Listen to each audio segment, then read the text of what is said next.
लाखों सालों से इंसान रात में टिमटिमाते तारों को देखकर हैरान होता रहा है। प्राचीन सभ्यताओं में तारों और ग्रहों का हमें अलग अलग तरह से वर्णन मिलता है।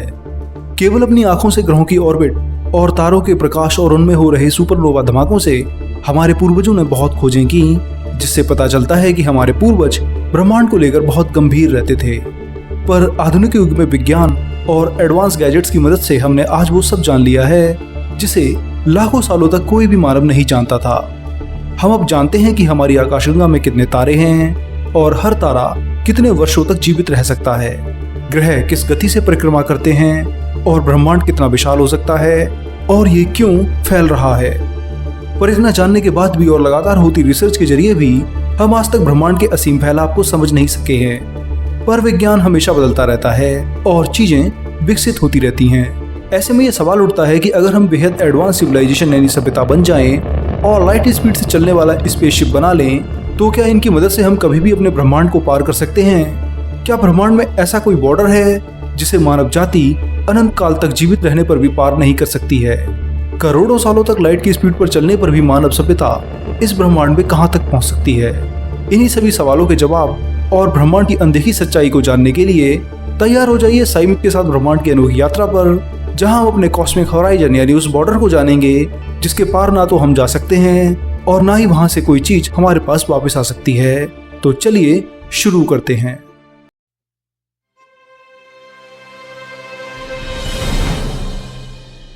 पृथ्वी, जो कि सौरमंडल का हिस्सा है, सूर्य की परिक्रमा करती है।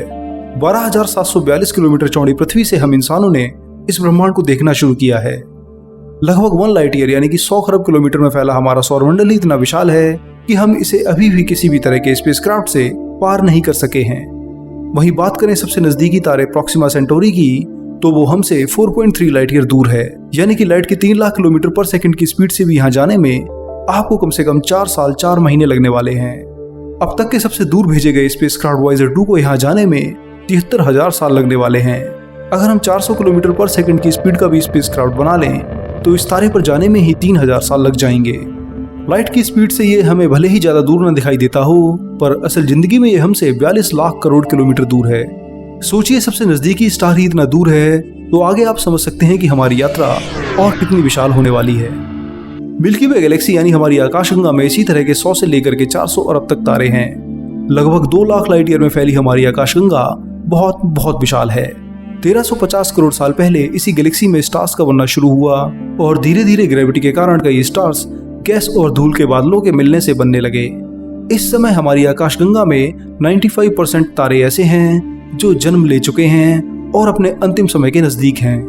हम ब्रह्मांड के उस समय में हैं जहां अब नए तारों का जन्म लगभग खत्म हो चुका है। हमारी आकाशगंगा में हर साल केवल 3 ही नए तारों का जन्म होता है। ऐसे में अब हर गैलेक्सी में नए तारों के बनने की स्पीड बेहद धीमी है। ब्रह्मांड अब अपनी एंडिंग के शुरुआती दौर में है। ऐसे में हमें जल्दी से जल्दी इसे पार करना होगा, नहीं तो बहुत सी चीजों को हम कभी भी देख नहीं पाएंगे। दूसरी सबसे बड़ी समस्या जो हमारी यात्रा को कभी पूरा नहीं होने देगी, वो है ब्रह्मांड का विस्तार। तो इन सभी बातों को ध्यान में रखकर भी हम कितनी दूर तक इस ब्रह्मांड की यात्रा कर सकते हैं, आइए देखते हैं। हमारी मिल्की वे गैलेक्सी और पड़ोसी गैलेक्सी एंड्रोमेडा एक ग्रुप का हिस्सा है जिसमें 50 और ड्वार्फ गैलेक्सी शामिल हैं। ये सभी 54 गैलेक्सी मिलकर के एक ग्रुप बनाती हैं जिसे लोकल ग्रुप कहा जाता है। ऐसे ही हजारों और ग्रुप्स हैं जो ग्रेविटी के कारण एक दूसरे से बंधे हुए हैं। लोकल ग्रुप जैसे हजारों ग्रुप्स लानिका सुपर क्लस्टर का हिस्सा हैं। ऐसे ही 1 करोड़ से ज्यादा सुपर क्लस्टर मिलकर के पूरे ऑब्जर्वेबल यूनिवर्स को बनाते हैं, जिसमें कुल 20 खरब गैलेक्सी शामिल हैं। अब इस महाविशाल का आकार को देखा जाए तो ये तो तय है कि हम इसे कभी भी पार नहीं कर सकते हैं। हम केवल उसी हिस्से को पार करने की कोशिश कर सकते हैं जो हमसे ग्रेविटेशनली बाउंड हो, यानी कि ग्रेविटी के द्वारा हमसे किसी न किसी तरह से जुड़ा हुआ हो। तो ऐसे में हम विशाल ऑब्जर्वेबल यूनिवर्स में केवल 6% तक की ही जगह को अपनी मानव सभ्यता के द्वारा एक्सप्लोर कर सकते हैं। ये वो बाउंड्री है जिसे हम अगर अरबों अरबों साल या कहीं तो हमेशा के लिए भी अमर हो जाएं तो भी पार नहीं कर सकते हैं। 2 ट्रिलियन गैलेक्सीज में से हम 1.8 ट्रिलियन गैलेक्सीज को कभी भी एक्सप्लोर नहीं कर पाएंगे। ये गैलेक्सीज हमसे हमेशा के लिए दूर हैं। इनसे किसी भी तरीके से इंटरेक्ट नहीं किया जा सकता है। तो आखिर ऐसा क्यों है? क्यों ये गैलेक्सी हमसे इतनी दूर हैं? आइए जानते हैं। इसे समझने के लिए हमें बिग बैंग की ओर जाना होगा। बिग बैंग होने के बाद सेकंड से भी कई खरब में कम हिस्से में यानी 10 to the power -36 सेकंड बाद एक ही पॉइंट में समाया हुआ मैटर एक्सपेंड होने लगता है। एक छोटे से आकार में समाया मैटर अब कई खरब किलोमीटर में फैल चुका है और हर चीज बेहद तेज गति से लगातार फैल रही है। ये इन्फ्लेशन का दौर है। इस समय जो भी मैटर बिग बैंग के एक पॉइंट में समाया हुआ था वो अब इतना ज्यादा फैल चुका है कि ब्रह्मांड में कई हिस्सों में ज्यादा भारी और डेंस मैटर के बादल बन चुके हैं, तो कहीं पर हल्के और लो डेंसिटी से मैटर फैला हुआ है। अब जो ज्यादा भारी मैटर के रीजन है वे ग्रेविटी के प्रभाव से आकर के सिकुड़ने लगते हैं और ऐसे ही धीरे धीरे कई गैलेक्सीज का निर्माण होता है। इस रीजन में जितनी भी गैलेक्सी बनती हैं वो एक दूसरे से ग्रेविटेशनली बाउंड और कहीं तो ग्रेविटी के द्वारा जुड़ी होती हैं। हमारी मिल्की वे गैलेक्सी और एंड्रोमेडा के साथ साथ दूसरी ड्वार्फ गैलेक्सीज इसी तरह के एक रीजन में ग्रेविटी के द्वारा बंधी हुई हैं, जिसे लोकल ग्रुप कहा जाता है। इस ग्रुप के बाहर जो कुछ भी मौजूद होता है वो हमारी ग्रेविटी के प्रभाव से दूर होता है और लगातार एक्सपेंड होता रहता है। लोकल ग्रुप की तरह कई गैलेक्सीज ग्रुप हमसे लगातार दूर हो रहे हैं, जिससे आने वाले समय में उन पर जाना बहुत मुश्किल होता जाएगा। पर इससे भी बड़ी समस्या ये है कि हमें ये नहीं पता है कि हमारा ब्रह्मांड आखिर कितनी तेज एक्सपेंड हो रहा है और क्यों हो रहा है। वैज्ञानिक इसके पीछे हालांकि डार्क एनर्जी को जिम्मेदार मानते हैं, जो ग्रेविटी से एकदम विपरीत चीजों को एक दूसरे से अलग करती है। इसी रहस्यमयी और ना दिखाई देने वाली एनर्जी के कारण ही स्पेस लगातार एक्सपेंड हो रहा है और इसका एक्सपेंशन हर समय बढ़ता ही जा रहा है। लाइट स्पीड से भी तेज एक्सपेंड होते ब्रह्मांड में वैज्ञानिक मानते हैं कि अब एक ऐसा बॉर्डर इस ब्रह्मांड में बन चुका है जिसके बाहर अगर कोई भी चीज चली जाए तो मानव सभ्यता उसे दोबारा कभी ट्रेस और देख नहीं सकती है। ये ठीक एक ब्लैक होल के इवेंट होराइजन जैसा लगता है, जहां कोई चीज चली जाए तो वापस नहीं आती है। ठीक इसी तरह हमारे लिए भी कॉस्मिक होराइजन बन चुका है, जो लगातार घटता ही जा रहा है। समय के साथ हमारा बॉर्डर घट रहा है और गैलेक्सीज हमसे बहुत बहुत दूर जा रही हैं। करीब 94% गैलेक्सीज अब इस होराइजन को पार कर चुकी हैं, जिसका अर्थ है कि अनंत काल तक जीवित रहने के बाद भी हम इन गैलेक्सीज पर रह रही सभ्यताओं से कभी इंटरेक्ट नहीं कर पाएंगे। पर अब आपके मन में सवाल आएगा कि अगर हम इन गैलेक्सी से इंटरेक्ट नहीं कर सकते हैं तो आखिर वैज्ञानिक इन्हें देख कैसे पाते हैं। तो इसका सीधा सा उत्तर है लाइट। इस ब्रह्मांड में लाइट की स्पीड की एक लिमिट है। हर सेकंड 3 लाख किलोमीटर चल रही लाइट के कारण ही हम किसी भी चीज को देख पाते हैं। तो जो गैलेक्सी हमें आज दिखाई दे रही है वो असल में आज हमसे बहुत बहुत दूर है। हम केवल उनके द्वारा छोड़े गए प्रकाश को ही देख पाते हैं।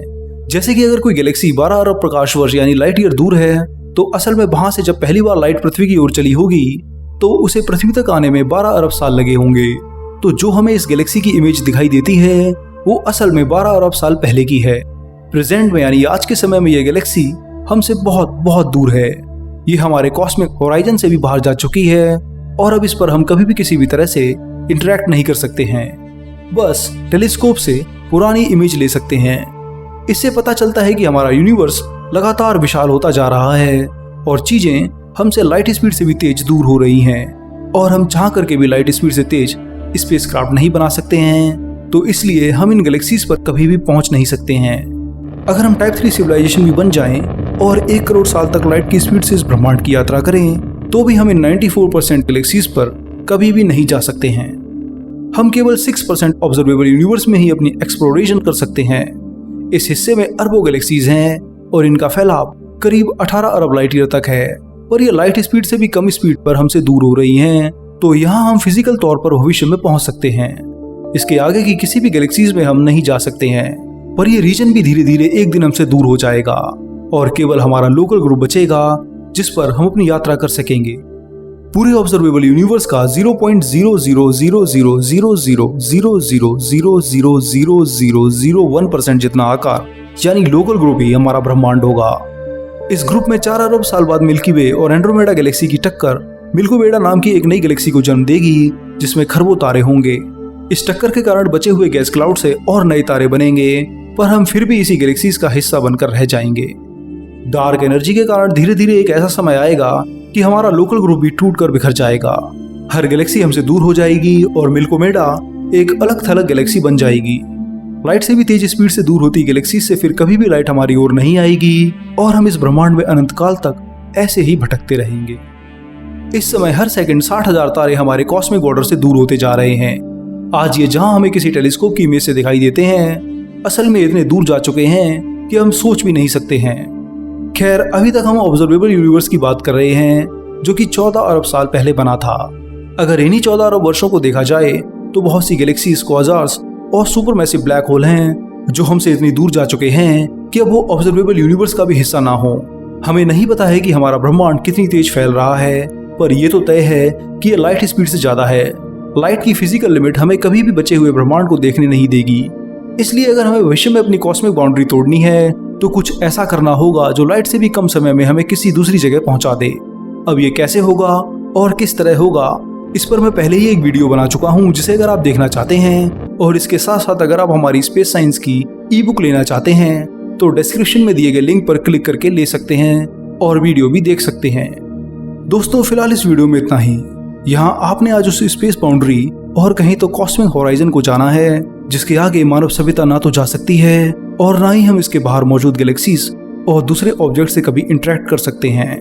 ब्रह्मांड के एक्सपेंशन और हमारी फिजिकल लिमिट के कारण ये बाउंड्री बनी है जो हमें बताती है कि हमारा ब्रह्मांड वास्तव में कितना विशाल है। मुझे उम्मीद है कि आपको मेरा ये वीडियो काफी पसंद आया होगा और आपने बहुत कुछ सीखा होगा। तो जल्दी से जाइए और वीडियो पर जमकर कमेंट कीजिए और सवाल पूछिए और शेयर कीजिए। इसके साथ साथ साइंस की अधिक जानकारी के लिए और करीब से समझने के लिए हमारी वेबसाइट विज्ञानम.com पर जरूर जाइए और उसे बुकमार्क कर लीजिए। चैनल को सब्सक्राइब कीजिए और बेल आइकन भी प्रेस कीजिए। मैं मिलूंगा अगले हफ्ते एक और मजेदार साइंस वीडियो के साथ। तब तक के लिए नमस्कार, जय हिंद, आपका दोस्त शिवम।